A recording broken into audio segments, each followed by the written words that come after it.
ప్రస్తుతం రాజకీయాల్లో సినీ ఇండస్ట్రీలో హాట్ టాపిక్గా మారుతున్న వ్యవహారం, ముఖ్యంగా ఎవరు ఏ వైపు ఉన్నారో అర్థం కాలేని పరిస్థితుల్లో అభిమానులు ఉన్నారు. అయితే ఒకే కుటుంబంలో ఒకవైపు ఉంటే మరొకరు ఇంకొక వైపు ఉండడంతో ఈ విషయం అభిమానులకు జీర్ణించుకోలేకపోతుంది. ముఖ్యంగా మెగా కుటుంబ సభ్యులు కొంతమంది జనసేన వైపు ఉండగా మరికొంతమంది వైసీపీ అని, మరికొంతమంది కాంగ్రెస్ పార్టీ అన్నట్లుగా వార్తలు వినిపిస్తూనే ఉన్నాయి.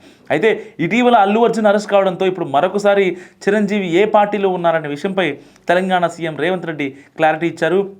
చిరంజీవి ఏ పార్టీలో ఉన్నారు, మరొకసారి చిరంజీవిని కాంగ్రెస్ పార్టీ ఓన్ చేసుకునే ప్రయత్నం చేస్తున్నట్లు కనిపిస్తుందట.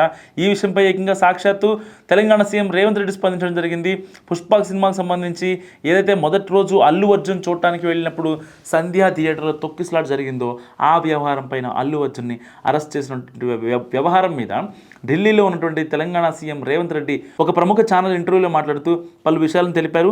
చిరంజీవి కూడా మా కాంగ్రెస్ నాయకుడే, ఆయన మా మేనమామ, అలాగే వాళ్ళ మామగారు కూడా మా కాంగ్రెస్ పార్టీనే, ఆయన భార్య కూడా మా కాంగ్రెస్ పార్టీనే, వీరంతా కూడా కాంగ్రెస్ పార్టీనే, కానీ చట్టం తన పని తాను చేసుకుపోతుందంటూ తెలియజేశారు తెలంగాణ సీఎం రేవంత్ రెడ్డి. ఇప్పుడు మొత్తానికి చిరంజీవి కాంగ్రెస్ పార్టీలోనే ఉన్నారా లేదా అనే విషయంపై చిరంజీవి స్పందించాల్సి ఉంది. కానీ గడిచిన కొన్ని నెలల క్రితం ఆంధ్రప్రదేశ్లో జరిగిన ఎన్నికల్లో భాగంగా కూటమిలో జనసేన పార్టీ కలవడంతో చిరంజీవి కూడా అక్కడికి రావడంతో బీజేపీ పార్టీలో కీలకంగా మారబోతున్నారనే విధంగా వార్తలు వినిపించాయి. పదవులు కూడా ఇవ్వబోతున్నట్లు వార్తలు అయితే వినిపించాయి. మరి ఏది నిజమో చూడాలి.